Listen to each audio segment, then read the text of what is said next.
Awesome. Good afternoon and welcome to Sihasin Hour. Thank you for joining us today.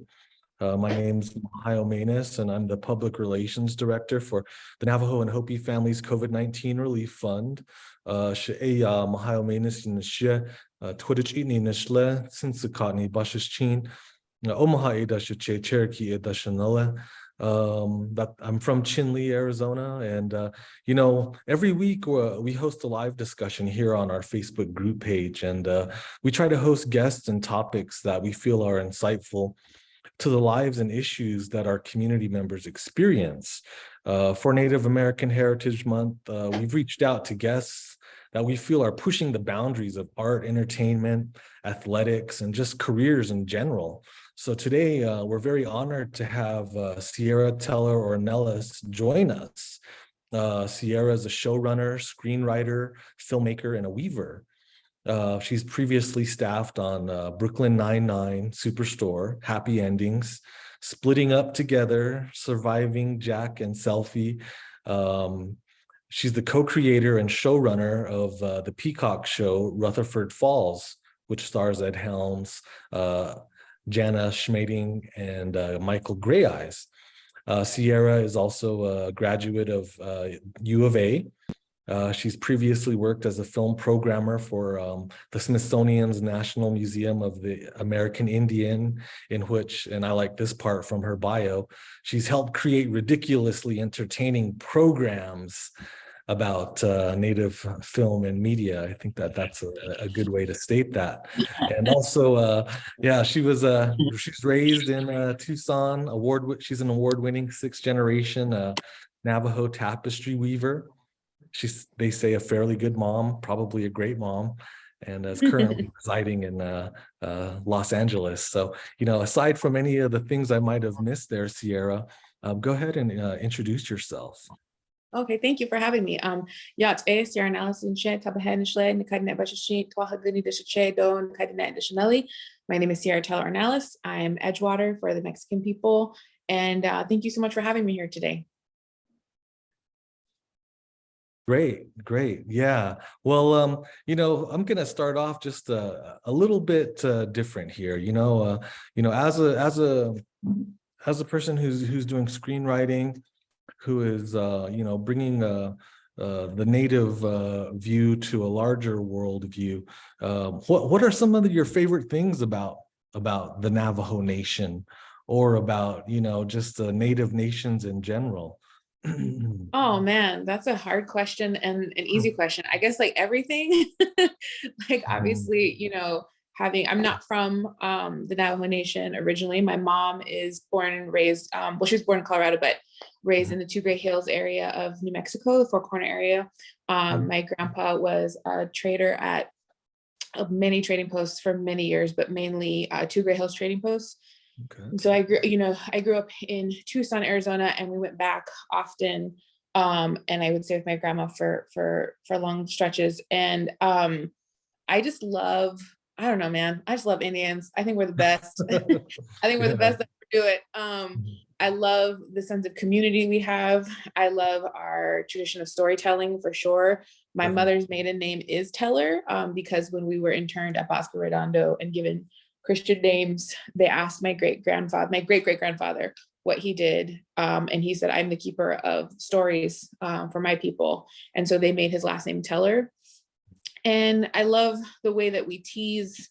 I love the way that we come together in really random ways. I worked at the National Museum of the American Indian in Washington, D.C. for many years. And I would just walk down the street and I'd see someone and she'd check out my earrings and I'd check out her like sweatshirt. And I'd be like, we gonna exchange numbers and we'll hang out, and really, like, I think, growing up, there's so many Navajos that sometimes it can be harder to build that community because it's based on families and it's based on clans. And what was really eye-opening was to go out to DC, where there were so many different types of nations and so many people. You meet a Native dude who was like in the FBI, and someone who was doing Greenpeace, and someone who was working at a museum. But because we all had a shared history, would come together and hang out. And I really like that aspect of being an Indigenous person, that solidarity and community. And that was something that was like really fun to sort of depict in Rutherford Falls was the support, but also the teasing, and just really that feeling of wanting to represent and show up for your people in a way that I feel like other people were like, hope it works out, but with your own people, you really Yeah. want to show up. Yeah, man, that's awesome. I think I agree with some of those aspects. I mean, like the sense of community, I think is something that's important. I think it's something that really kind of can tie us all together. When you're on the nation and when you're off the nation, it's always great to run into Navajos, and like you had said, there's so many of us that we run into each other in Washington, D.C. and LA, all over the world, not even just in the US. You could probably go to Italy or somewhere and you'll find a Navajo there. But the way that, we're able to kind of identify through our clan system and say, oh, okay, well, you're my sister, you're my Che or my Nully, is something that is, I think, really cool. It's something that I look forward to when I meet new people. And the other thing that I thought was cool is that the way that we tease, I think, is really important too. And I think that how you're able to kind of build on those things through comedy and through writing is something. It's like a different perspective. It's a different dynamic that maybe the outside non-native communities aren't used to.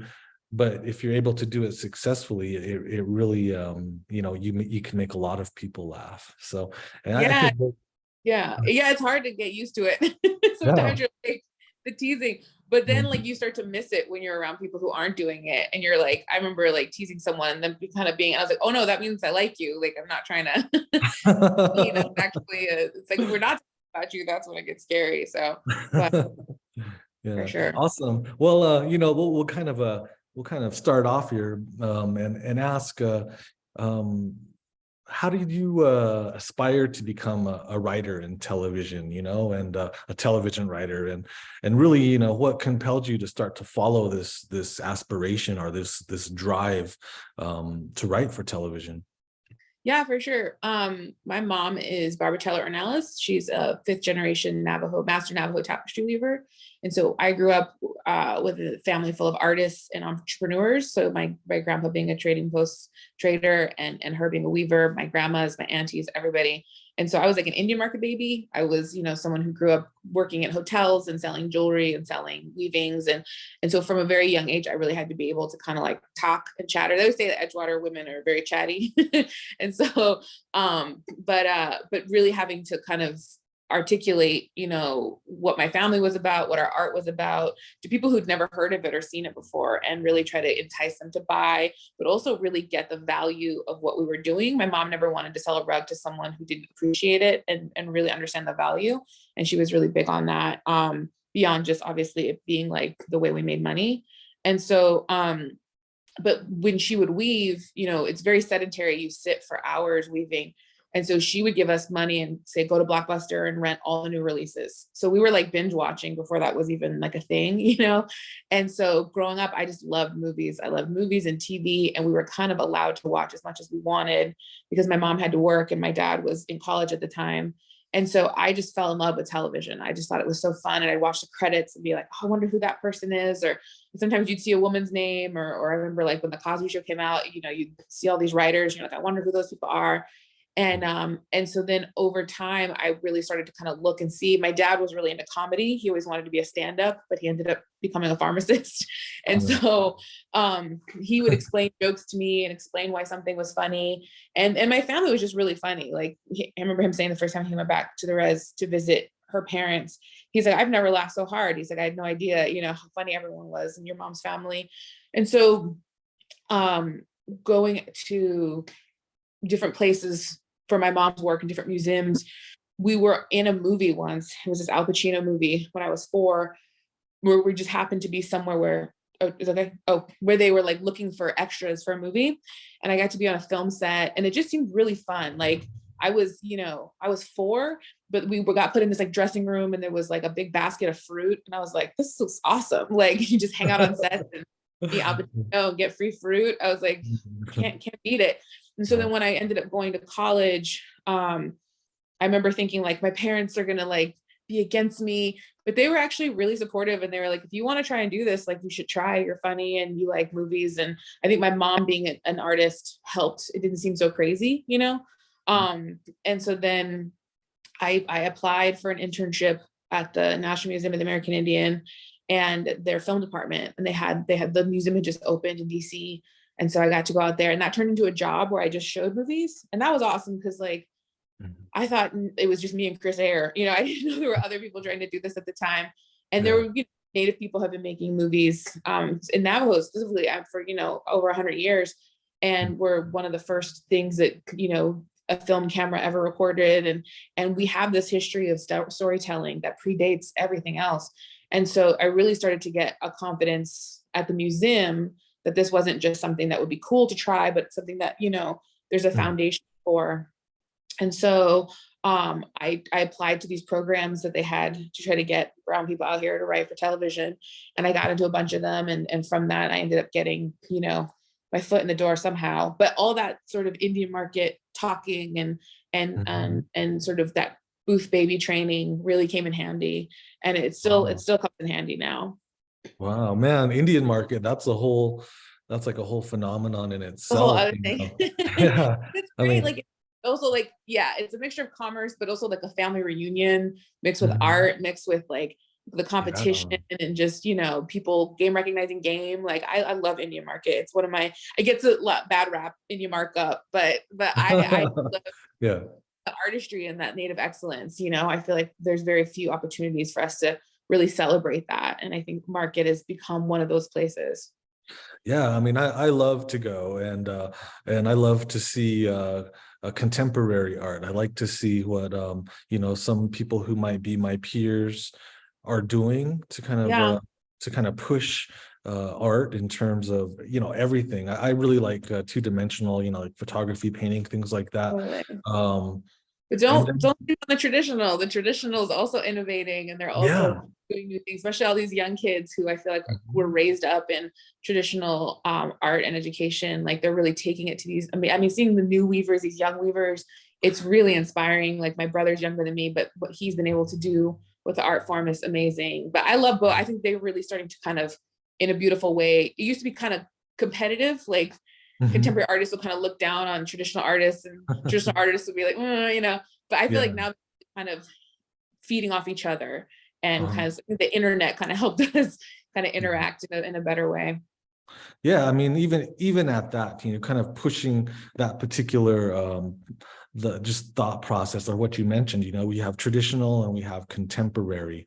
And even when you look at what you're doing currently in terms of you know, directing the sitcom or directing Rutherford Falls, you know, sometimes it's hard to maybe contrast against what came before, because it doesn't seem like we've had a lot of Native Americans who have been able to successfully, you know, bring sitcoms or any kind of television shows, you know, to the mass media or to the mass population, and so. But I think what I'm trying to get at is, like, you know, if you look back at how natives have been portrayed or appeared in film and on TV, you know, sometimes we see that you know, we've been cast in things, in roles that people might kind of generalize us towards being, you know, like, of course, you know, stoic individuals, Indians who are kind of like a little bit, you know, more reserved. But how have you kind of maybe interpreted looking at traditional roles of Native Americans and then kind of synthesized how you want to portray them in our stories and our comedy in Rutherford Falls? Yeah, I mean, I've been writing for TV for like 10 years, and I've had a lot of jobs. I've worked on a lot of shows that got canceled after one. A lot of Mhm. experience working for people Yeah. and watching how the boss does it. And one of the Mhm. things I always loved was they'd always come in with pitches about their family, like, oh, my wife did this crazy thing, or oh, Mhm. my, like, you know, my son drive me crazy, blah blah blah. And then it would you could watch it turn into an episode of TV. Like most good TV episodes, it's all because someone went on a bad date or someone had a fight with their wife or whatever. And so when we got to make Rutherford Falls, it was such a great opportunity for all the Native writers in the room to be like, my aunt, like I remember meeting with, we never got to do this on the show, but one of the writers on our show, Taza Chavez, talked about how someone in her family had a police scanner to listen to all the gossip, you know? And I was like, oh, my aunt has a police scanner. And like, we were talking about police, and Helms, who was in the meeting, had never heard of that as a thing, that you could like have a police scanner to hear people's, you know, business and stuff.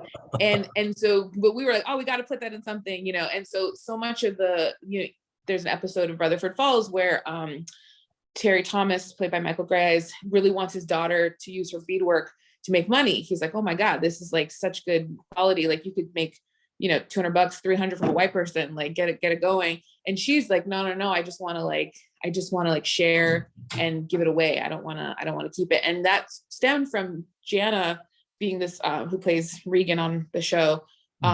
She's a great beadwork artist and she loves just giving gifts. That was her thing. And me being an Indian market baby, I was like, yeah, you can make so much money. Like, you know, overhead, this, and I was running the numbers for her. And she's like, yeah, I don't want to do that. That's not my thing. And so we were like, oh, that's an episode. Like we should turn that's two different Native perspectives on the same thing. And we should make a funny episode about it. And that became Terry's episode.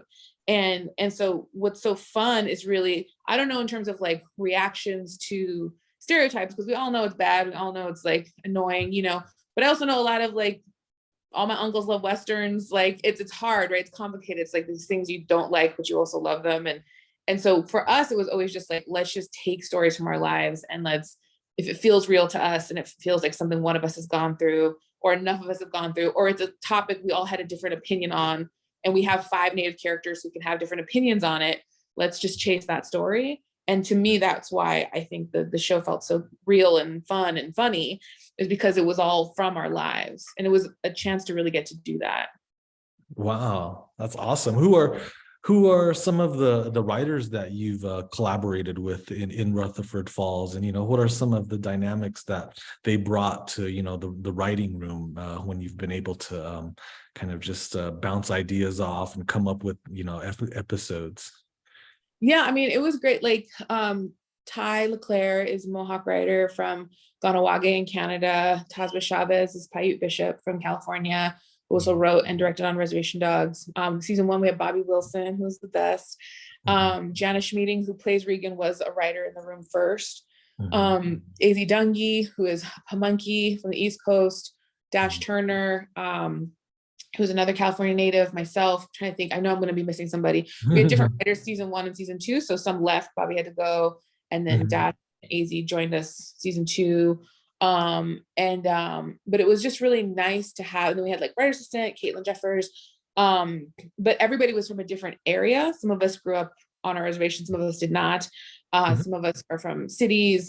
So it was nice to kind of have like a real variety. And then at the same time, we wanted to make sure like we didn't use a lot of turquoise, because in the Northeast, people don't wear a lot of turquoise. We wanted to kind of keep it respectful to the region, but at the same time, it was like the first Native show at the time. Like, so we were like, let's put everything we can possibly put into that first season. Yeah.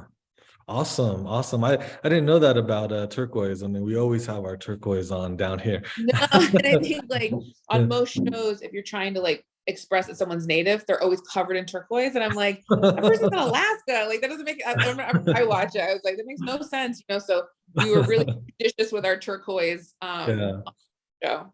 Yeah, that's funny. But interesting. Also, you know, what about I mean, in terms of writing, what about directors? I mean, were you able to utilize Native directors on the show or to collaborate with them?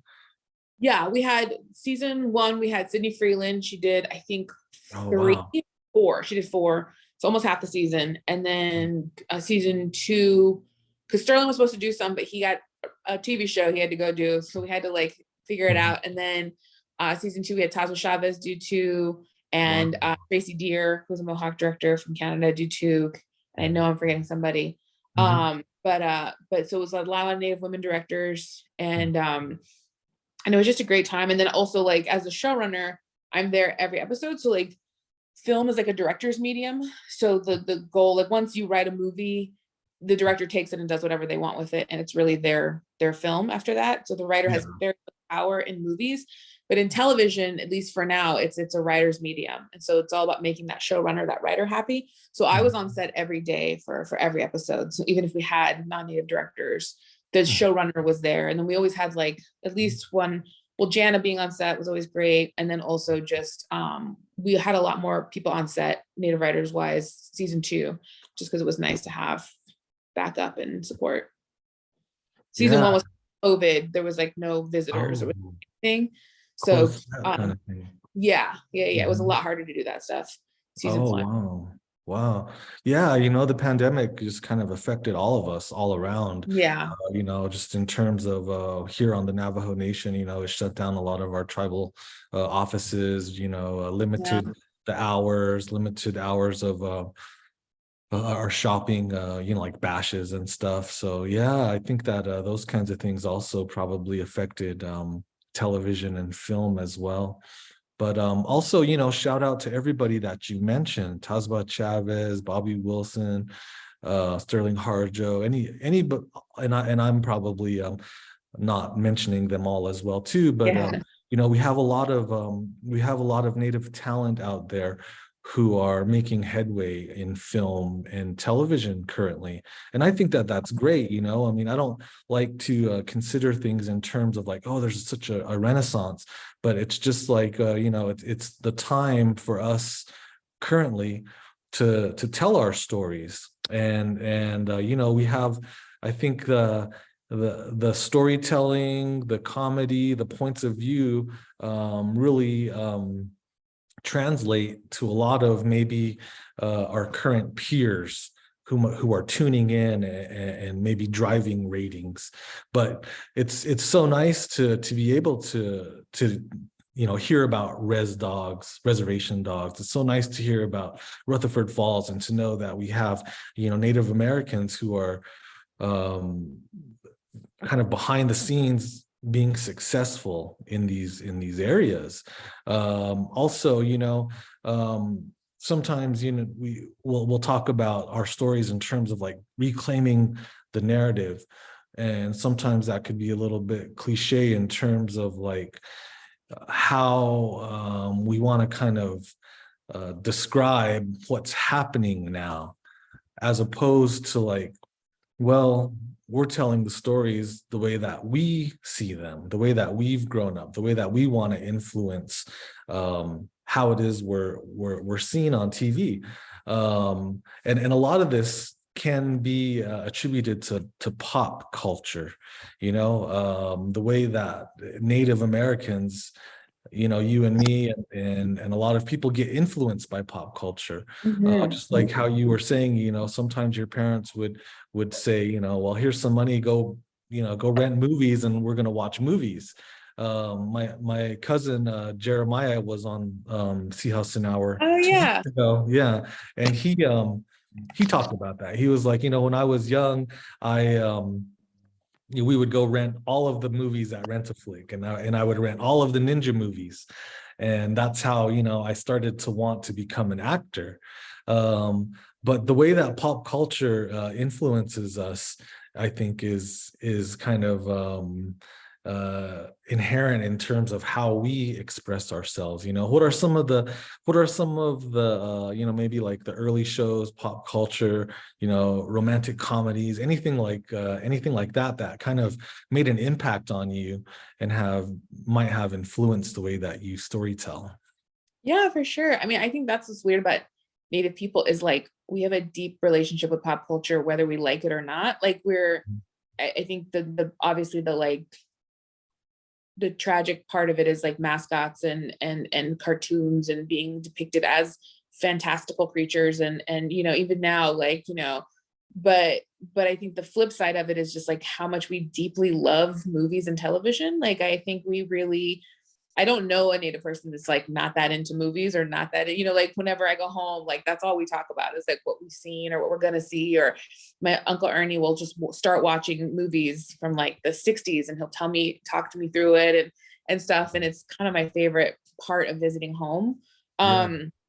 But for myself personally, I love a rom-com for sure. I loved Nora Ephron movies like When Harry Met Sally and You Got Mail, and sort of those stories where like they can't stand each other and then they end up falling in love. Like I just always thought those were so cool, and I always wanted to see Indians do that. And so that's why in season 2 we brought on this character played by Dallas Goldtooth, Nelson, who is sort of like another museum kind of obsessed person that Regan starts out, just can't standing. He's just like that chiefy native guy that you can't stand, but does have a lot in common with her and does really push her to kind of be brave and do more. And then they sort of end up snagging out and getting together. And so, but I was like, oh, this is my dream. Like my Tasba, who directed the episode where they kind of fall for each other, and she kept yelling in between takes, "We never get this." I feel we were doing our impression of like any native romance you see is usually like he has PTSD and she's like, running around and it ends in a death and like there's a car crash or something, and I would get like 2 Indians in a coffee shop, like talking, having lunch. And I have so many of those stories in my family of like, my great grandfather. I remember he was sent off, was it great grandfather or great grandfather? He was sent off for tea and he had to go across a mountain, and he found this woman working in a field and he just fell in love. He was just like, oh my God, I'm in love with this woman. And he went to her dad and he was like, you have nothing. He's like, you can't marry her. It's my daughter. And so he worked like basically kind of in indentured servitude for 2 years and built up this man's farm and kind of proved his worth and like got to marry her. And then he went back with kids back home to White Rock and came back with his mom, to introduce his mom to his family. And the joke was that his mom was like, where's my tea? Like, I've been waiting 3 years for this tea that I sent you on this errand. But so like, I grew up with stories where we were in love and had meet cutes and stuff. And so I love a rom-com. I love any like buddy action movie. That was like a big thing when I was a kid. And kind of like Die Hard, anything where there's like comedy. Trying to think what else. And then just sitcoms. I loved, like Designing Women in a Different World and all those kind of like late 80s, early 90s shows. Was a big fan of. And any sports movie. I'm not athletic, but I love a sports movie. Man, I remember A Different World. That kind of takes me back there. That was kind of a spin-off of the Cosby Show. When Cosby Show, yeah. I mean, I think I went to college because of A Different World. Like it was a bunch of Black people who like were smart but also silly and like nerds. There wasn't a lot of like BIPOC nerd representation back then. And so A Different World was a big deal for me. That's funny. Dwayne Wayne. He was Dwayne Wayne. I was well, kind of like, as you look at what you've done thus far and where you're at now, where do you want to go? Where would you like to take, your next endeavor? And maybe you could talk just a little bit about, the ending of Rutherford Falls, but how you might want to kind of move forward from here. Yeah, I mean, I just want to keep making television. I'd love to try my hand at film, either writing or directing. They always say in my bio, I'm a filmmaker. I'm really not a filmmaker. I've only worked in television, but every time we try to delete it, people still say filmmaker, so I don't correct anymore. But yeah, it's funny. Like, I feel like a lot of the people who came up right now all started at like Sundance and independent film, and I started TV writing. That's like my first journey through this. And so I'd love to actually weirdly try the other side and see, what that would look like. And then, cause I've learned a lot from Rutherford and what to do and what not to do and stuff. And I think everyone, once you get that first show, you're like, damn, I want another one just to do it. TV right now is really weird. There's just all these different companies buying each other up. Everyone's trying to move to streaming. There's just so many variables that don't, that are out of your control. So really for me, it's like, whatever the opportunity is, I just really want to make stuff with Native people. I want to make stuff about Native people. I want to have fun and I want to enjoy going to work and make an environment that my coworkers and my workers enjoy going to. So to me, like whatever the experiences is, whether it's a play or whether it's, film or TV, it's just really kind of, it's the same thing as like working with my family on a rug or something. Like you want everyone to feel part of it. And you want everyone to have a good time and to be proud of what you're making, so that's sort of what I'm doing right now. And then but yeah, like right now it's just developing ideas and trying to go out and sell them, and trying to kind of also like, there's all these really talented native people who are coming in for their first jobs. And like, I've gotten a lot of people reaching out being like, hey, like I just got into this room, or I'm working on this animated show. Like, can we have lunch? Can we talk? And that I've really been enjoying. It's just kind of like whatever knowledge I have, helping and just making it easier for the next person. That's kind of where my brain is always at. Oh wow. Yeah, one of our viewers, said that she was saddened to hear that the show, wasn't renewed for a third season, but wanted to know, have any other entertainment companies reached out to keep the series alive, like Netflix or anybody else, or, have there been any situations like that? Unfortunately, thus far, no. We're still looking at different avenues and stuff, but it doesn't look great for us right now. You never know like what the future will hold, but for now, I think we're trying to all sort of focused on like what our next project is.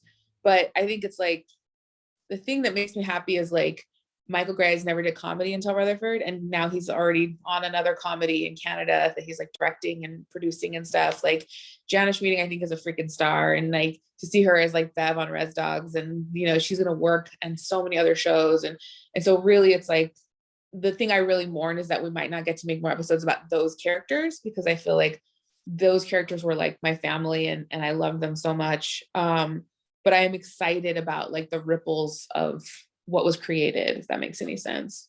For sure, yeah. And Ed Helms he's so funny. I mean, I think Oh, that he's the best. everybody or a lot of people recognize him from The Hangover. And Yes. but how was it to work with Ed Helms? I love Ed. He's in the next room right now. Oh wow. Yeah, I'm working with him right now, and I'm just taking a break to do this, and I got to go back in. But he is one of the kindest. It's so funny. He's just like a top shelf white dude. Like he's just like as nice as you think. He's as kind as you think. He really, is just a kind man who isn't doing it to get credit, who isn't doing it in a gross way. He's just Mhm. genuine, like a good dude. Yeah. And funny. He's just really funny and cares about what's the best thing for the show, which I mean, considering how successful he is, he should probably be a monster, but he really isn't. And just really watching him work with Jana, and like watching Jana that first season, like learn so much from him about, how because she's such a great actress and she's so comedically gifted, but there's just the brass tacks of what you do, every day. When you show up to a trailer, you get your makeup done, watch cuts and stuff. And he was so kind in sort of sharing that knowledge with all of us and stuff. And yeah, just a good dude. Yeah. And a Yeah. mean And it banjo sounds player. he's what? I'm sorry. And a mean banjo player. He's pretty Oh good. wow, Well, yeah. dang, bluegrass maybe. Yeah.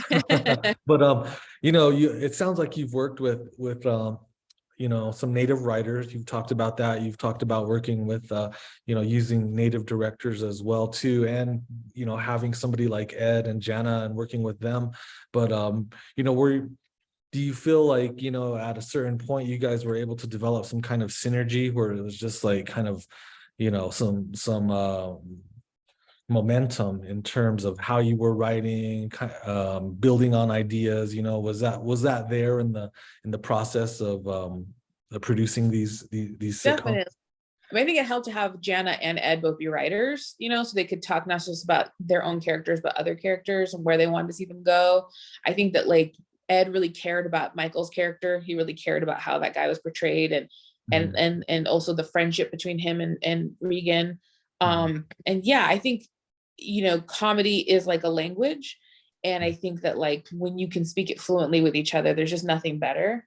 And so on set, he would start improvising and Jana would match him, and they would just be being silly together. And like, you kind of can't write that. Like sometimes you just kind of have to conjure it up and hope the camera catches it. And it's been really cool to see that happen for sure. And when we talk about, or we think about the premise of Rutherford Falls, and we talk about this small town, and you have a statue of an important person's ancestor. I mean, some of these Or things yeah. translate, yeah, or as maybe a settler A or statue of a person, but yeah. I mean, these things are real life situations that happen all across the United States, but more importantly, I guess, as it relates to Native Americans. I mean, we see these things in all of the towns that border our nation, where historically, there's a statue, and it might not be somebody who was so who wasn't cruel or open to Native Americans. And we're coming to a point now in our history where people are realizing that we don't want to glorify some of these figures of our history and so I think that's really a kind of almost a sensitive topic, but I think that was something awesome to kind of build around in Rutherford Falls. How did that come about in just developing that? That was all Mike and Ed, the concept of the statue. They were really, Ed's Mike Schur, who did like The Good Place and Parks and Rec, is from the East Coast and knew about all these like tiny towns where there's like one guy who did something and they revere him for that. And Ed, wanted to talk about this thing called the backfire effect, which is like a weird hiccup in humans where if there's something that's like a core belief, even if you have evidence that refutes it, you hold on tighter to these ideas. You can't let them go. And, it's why we had a terrible president last term and like 2 terms ago. And it's why my mom can't let go of certain parts of history, and everyone does it, and we can see it in other people, we can't see it in ourselves. And he was like, what if there was this character who was like that, and then we just kind of broke them down and watched them rebuild their life, and I loved that idea. And so we were talking about like narratives and stories, and when you talk about history being written by the winners, you got to kind of talk about the other side of that. And what I loved was that you had all these different stories. You had Regan's story of the person who knew how powerful and strong and amazing her culture was, but just the spotlight was never on her. And then you have this guy who's taking up so much space and is really kind of, making his history to be more important. And then you find out it's actually all, a lot of it is kind of false and a lie. But how do those people still stay friends? How do those people still grow from each other and learn and change? And so I was like really excited for the Regan character, because I feel like Native women especially very rarely get to be funny on screen. They rarely make it to the end of the movie. Like often like Native women characters, are sort of cannon fodder in a lot of ways. And so really getting to have these like heady conversations, but also just be like goofy and cut up and have these interesting romances and stuff was just an exciting thing to me, because you never get to see Native people be messy and complicated without seeing them be tragic. And I just wanted to make something that was, complicated, but not necessarily filled with tragedy. Wow. That's really awesome. That's a great kind of insight and perspective in terms of developing the characters and the storyline. Who are some people you might want to work with? Oh man, Yeah. so many people. I mean, I loved working with Gunnar Horn on season 2. She played for Day. I think watching her do comedy is so freaking funny. I would love to work with Wes Studi. I think Wes Studi's bomb. I think he's our Jack Nicholson. So I would love to do some kind of rom-com with him. I'd love to see, I mean, there's so many like people who had one lines on our show that I'd love to just have shows for, or see do like whole movies. Tantu, we try to get Tantu like 3 times on our show. So she's my white whale. I'm trying to think of who else. There's just so many people. I mean, I think like there's so much talent, and there's so many also just great like Native writers I'd love to work with. I think, so it's hard to say, but yeah, I love all of it. Awesome.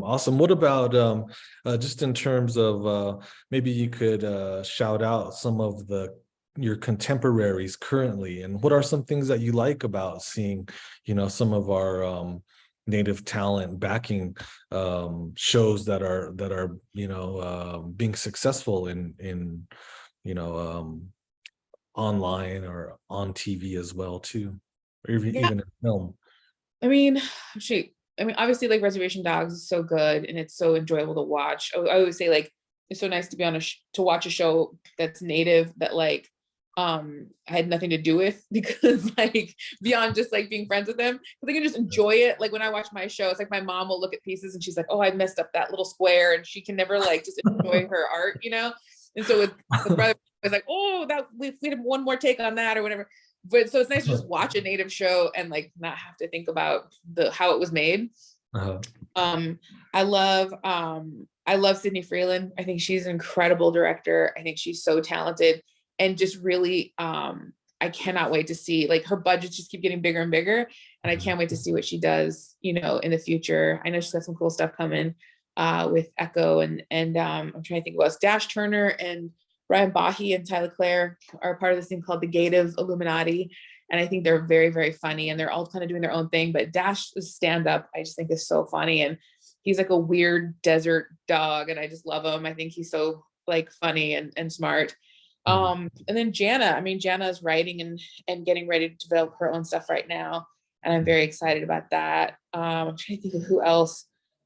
There's so many folks. There's also folks like Andrew McLean, who like is an Alaska Native writer director who kind of was teaching for a while and has kind of come back. And I'm really excited to see the stuff he makes, because I loved watching his short films like 10, 15 years ago. And then there's just native TikTok. Like I'm just enjoying watching like these memes and points of view. I don't always agree with them, but like I just like seeing people make stuff on their own, and the kind of the humor that comes from them, and the sort of scathing critique sometimes. I'm like, oh, that's spicy, and like I just love it. So but yeah, there's so many people. You touched on something there, just in terms of maybe being a weaver and being very meticulous about what it is that you're doing, your craft, and looking back, maybe reviewing the episodes and saying, oh, I should have did this, I should have did that. Is that something that you do often? Or do you go back and watch all of the episodes and kind of critique them yourself? Or you try to stay away from doing that? Well, because like by the time the episodes come out, I've seen them like 40 or 50 times, because you gotta, there's edits and there's notes you give, and then you gotta rewatch after the editor's done the notes. Then you have to sound mix it, where you give notes on the sounds, where like I remember like our first episode, there are all these like nature sounds, and I was like, they're inside a trailer. I was like, I want to hear like refrigerators and like the fish tank, and so it was like giving them notes on stuff like that. And then you have to watch it again for like critics and things like that. So like, I don't go back and watch them, but I'll enjoy them through my family's like text chains. So like my dad will rewatch it, and he'll be like, do you remember the scene? Or he'll like have this like questions about it. And I'm like, oh my God, I forgot we did that. So sometimes I can be real precious about it, but sometimes I'll be honest with you, I've seen it so many times. It's hard once it's actually out in the world. I'll watch it once just to see how the sound is from like my television, to see if it came the way we were hoping it would. Yeah. But yeah, it's a weird one. Yeah, it is. I can relate, just in terms of doing PR writing or something, and you read it over and over, that you kind of read it the way that you think that you're saying it. And then sometimes there's just one little thing that kind of gets by, and you're like, oh man, I could have made that better, For sure. And right now I feel like it's an exciting time, in terms of natives being in film and TV. But do you feel it's an exciting time, or an important or critical time to be able to tell these stories, tell your stories, or be a storyteller, currently? Do you feel like that's something that is like right now is the time to kind of just get out there and do it? Yeah, for sure. I mean, I think like another one I want to shout out is Spirit Rangers, like especially because I'm a mom now, and like just having like positive native content for your kid. Like there was a great episode of that where one of them, some like villain character, was like, Native Americans are all gone. And my son was like, Native Americans are all gone. He was like, like he was like very offended. And I was like, yes, like so excited for him to like kind of have these emotions as so little, and really like see something and see himself on screen. But yeah, I think right now we are living in a time of a lot of noise. I think there's a lot of like outrage economy, where we got algorithms and God knows what else I don't understand, because I went to a state school, that like all feed into whoever's the loudest or the angriest getting the most attention. And I think there's a lot of like disingenuous opinions that are getting out there to just drum up a bunch of freaking noise. And I think the more that we as Indigenous people can make art from our own perspectives and our own points of view, which I think is diametrically opposed to that. It's about community, and it's about listening, and it's about having a relationship with the things around you and walking in beauty. Like, I think the more we can make stuff from our own unique perspectives, the better it is, honestly. I do think it's like weirdly like really important what we're doing.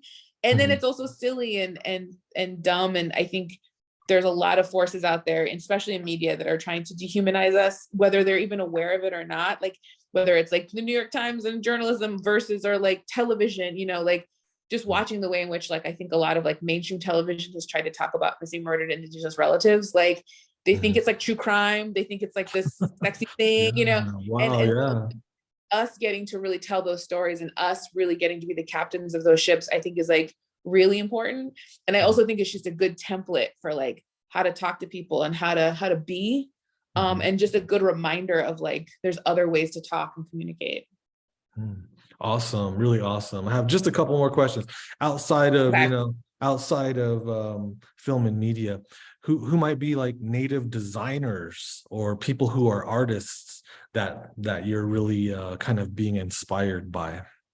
Oh man, so many people. I mean, it's so hard to say. I mean, there's like a Jana calls them like the anti-Illuminati, of like these incredible Native women who I think are really holding it down in like politics. If you look at Deb and Charisse and so many people, I think, like Bethany Yellowtail, Jamie Akuma, like so many incredible Native designers and fashion designers. I think Cody Sanderson is like an incredible silversmith that just like makes me excited every time I see his stuff. My mom obviously like is always kind of first in line in terms of inspiring me to be a mom and also be a working mom and an artist mom. And yeah, I think like the inspiration kind of comes from like huge famous Native people, and then also just like your aunties and your uncles and your nieces and nephews and people who are trying to make stuff on their own and doing, I think both of those avenues are great places to find inspiration from. Yeah, Dale DeForest, I love his art. I'm trying to think, I'm like blanking right now, but like obviously Bobby stuff, like watching Bobby just make stuff on Instagram is like probably my favorite thing ever. Man. Yeah, for sure. Yeah, he does he does cool beadwork. I watched him beat a hat on, I think, Instagram or something. Yeah. And for somebody like Bobby, you see him on the television screen, and the next thing you know, you see him at the Navajo Nation Fair, or I ran into him at the Joe Biden's house. flea market. I Which was know, like, it's crazy. oh wow, I mean, and it's so cool to see, I mean, like as natives, that's just, we're out there. It's not something like where we're getting mobbed anywhere, but when we see people who are, have some kind of celebrity status, it's always like, oh wow, and he's such a personable guy. Any advice, people who are trying to become screenwriters, directors, actors, and for someone who's doing it right now, what kind of advice would you give any of our talent that's kind of trying to get into the industry? I mean, it's the same answer all the time. Bobby always makes fun of me, but yeah, just make stuff and put it in front of people. Like, I think like so many young kids are inspired by the 1491s because like they just started making funny videos, and it was a reaction to not seeing the things they wanted to see on screen, and they started making them, and it was dumb and funny and silly, and now like look at where everyone is. It's crazy, like I think like when I first moved to LA, I did a bunch of storytelling shows. I did a bunch of shows where like you go on stage and you tell a story, and I was scared of doing that, the performing. I'm not a performer. But I think it's just like the act of saying yes to things is helpful. And I also think too, weirdly, keeping your voice together to make something instead of just giving it out to the internet all the time. Like sometimes I'll get like, I'll say something silly on Twitter and I'll get a bunch of likes. I'm like, but I didn't really make anything, like, but if I held that joke in and put it with 10 other jokes, I could have had a set. I could have had like, and so I think it's really kind of conserving that energy. Figure out if you're giving it away for free in a good way, or if you're giving it away in a way that's making you sharper and stronger. Awesome. Very awesome. And just for everybody out there, if you're joining us right now and you're just catching the tail end, please go ahead and rewatch it. It's been great to have Sierra with us. This is the first time that I've met her. I got in contact through a mutual friend, Velma Craig. I'm not sure if you Oh, know Craig, Velma. the Yeah. best, of I course, the wanted best. Great I weaver. wanted I wanted to And shout her out yeah, because thank you. I said, can you put me in contact with Sierra? And she said, so she was able to facilitate this in a certain way. So I wanted to shout her out. But thanks for joining us. Thanks for the time. I know you have a busy schedule. We're going to have a hard stop here because Sierra has other things Gotta that go she back. has to do today. Yeah. But just again, honored to meet you, honored to have you on the show, and hopefully our paths cross again. And if there's ever any time that you might want to come back and discuss anything, please reach out to me and we'll do the same. So Hopefully thank so. you. Hug on that. I'm going now. Honored to be here too. Thank you guys. Have a good one.